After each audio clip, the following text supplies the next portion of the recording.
Oh, hey, didn't see you there. How you doing? Happy birthday. This is going to be part one of the $40 four-wheeler build. It's not actually going to cost $40, but that's what I spent on the bike. If you remember from my State of the Shack videos, about a month ago I picked this up for 40 big ones. Needs a lot of work. Hopefully it'll be good video material. Give you a quick overview of what it is. I think it's a 2005 or so, or maybe 2006 350 Rancher, four-wheel drive, all time. It doesn't have the selectable. It's always four-wheel drive. Hence why the front tires are completely bald and the back tires are mostly bald. Things that are wrong with it. Rear brakes don't work. Needs a rebuild. At least one of the CV axles on the front is broken. The other does click. Needs tires. Needs a battery. Unknown if the carburetor's good. Seems to look in decent shape. Everything moves as it should. It may just need a good cleaning. Needs an air filter. And then to be reassembled. I do not know what kind of shape the bottom end is. I received it all apart. From what I can tell, from the con rod, you can see down in there, I mean, it doesn't have any play at all that I can tell. I mean, it's not all burnt up looking. So let me get you in there. Now the crankshaft, if you can see, it does have a little bit of blue to it. I don't know if it's like that because they ran it hot. The way that the old piston looks, it looks like it was run hot at least once. I know one other problem is, this bolt is broken off. You can see right, yeah. That's one of the bolts that holds the valve or the rocker side of the valve cover down. So like you're thinking of your head, these two bolts are holding down where your push rods go. I mean, they're not super important, but they're there for a reason. Honda didn't spend the time to put them there for nothing. I pulled the lifters out. They don't look that bad a shape. Move this con rod back over so I can cover those up, keep dust out. There we go. Nice and pretty.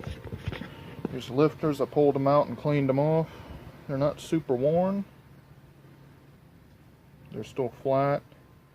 Clean inside. The cup's not all worn out.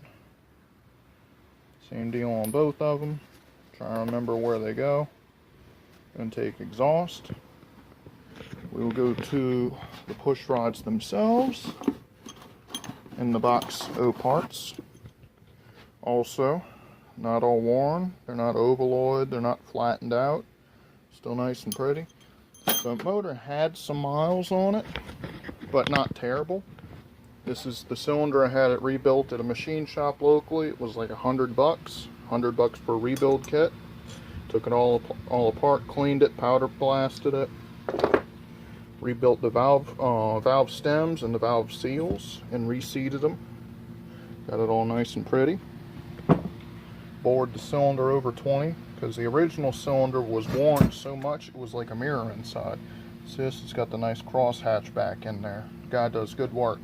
Shout out to B&B Racing. It's over on Jefferson Highway locally. But it's bored over 20. I got an Amura piston to put in there. Nice and shiny and new. And this is the original piston, which, you know, they polished it up. But if you can look at it, you can see a bunch of scratching. Let's see. Get the door, this camera will focus on it. Maybe. Maybe. Come on.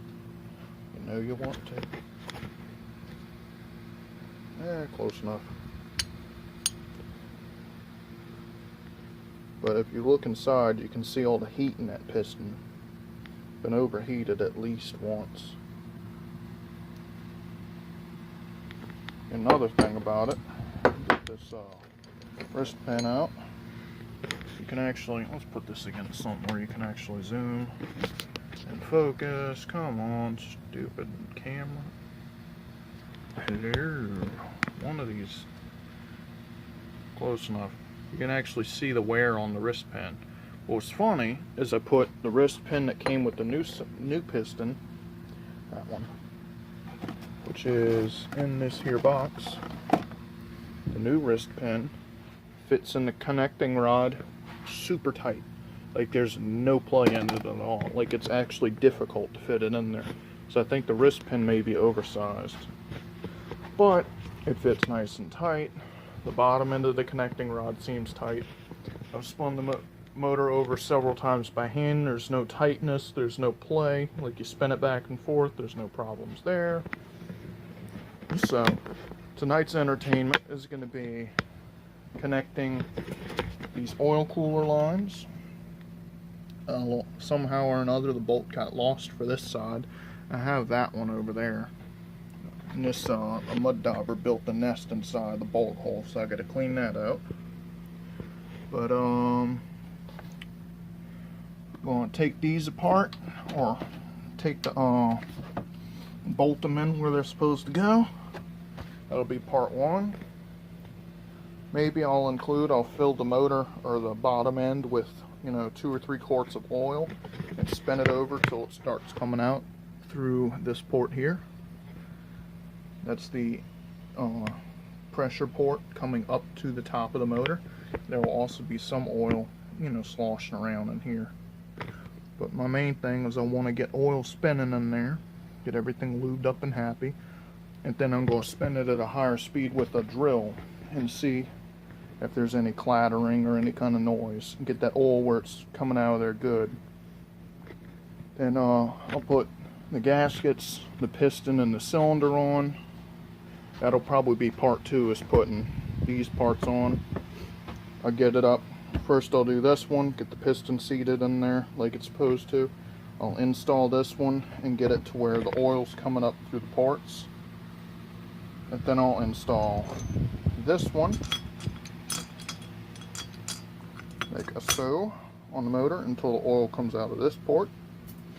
But then the final will be installing the valve cover after everything's together and happy, removing this plug and letting the oil squirt out there. Once I have good oil pressure blowing out of here, then it will be time to spray a little juju in the intake side of the motor and give it a crank and see if it sputters over. If it sputters over, then you will have a part 3 of me reconditioning the carburetor, which basically I'm just going to pull the bowl off, spray everything down with carburetor cleaner, blow out all the jets and any vortices I can find, and seeing if I can get some fuel through there. If she'll take fuel and idle, then part 4 will be reassembling everything, putting the body back on, air filter box on. Maybe part 5 will be, adding the battery, replacing the CV axles in the front. I'm going to do a separate video because if it does run well without any noise, I'm going to keep it. If not, I'll sell it off for parts. I mean, I only got it for 40 bucks and I've spent $100 on it, so sell it for parts, I make money.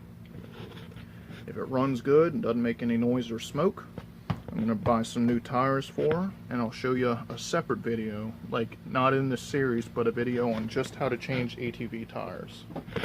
I just recently bought is a Bead Buster XB450. This is not a shout out to the company. I've seen it in other videos and it looked like a tool I want. Instead of struggling with a crowbar and a hammer trying to pop these beads off or bringing them to a tire shop and getting charged 10 a piece, you simply stick this bad boy on there, kind of like so. You screw it down with an impact gun and it pops the bead off. You may have to do it a couple times around. You'll pop the bead off. You get in there with a spoon, like said one there.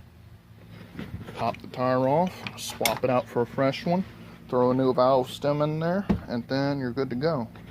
I'll probably even straighten this rim a little bit. Don't even know if I'll use these. I may use the darker ones I have. Got another set back here just sitting.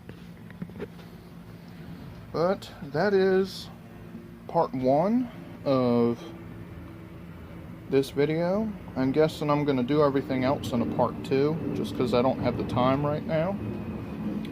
And if you enjoy my videos, please comment, rate, and subscribe.